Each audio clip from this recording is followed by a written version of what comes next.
how cold is not enough.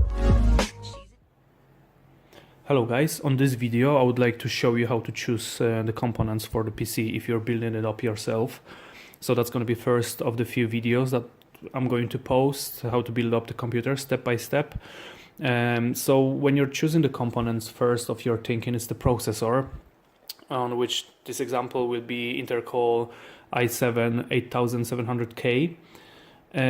This is one of the latest 8th generation Intel Core on LGA 1151. So here you have to be careful because there are few motherboards that supports LGA 1150Y socket, but you have to choose the right one for the Coffee Lakes for the 8th generation. These motherboards are usually more expensive than the other ones with different chipsets like, I don't know, B250 or etc.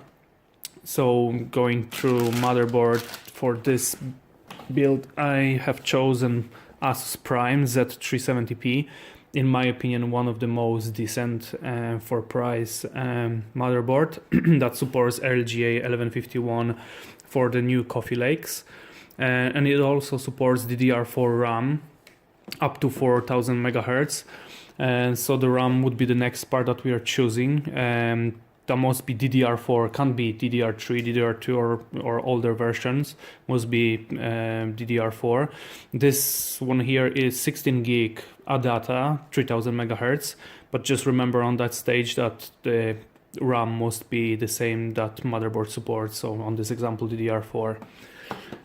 We've got here SSD M.2 525 gig. In my opinion, they are actually great because they perform similar or even better than SSDs, the normal SSD, but they are cable-less. Like, in my opinion, less cable is better, and they are even better looking on the motherboard. So for mass store, we've got the Segate Baraccuda 2 terabytes. It's also new, as you can see, it's still sealed. Now for the processor cooling, we've got this Seidon 120V.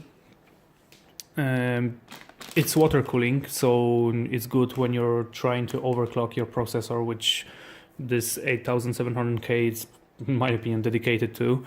And so that will deliver quite stable temperatures. And this all will be supported by 600 watt Cool Master.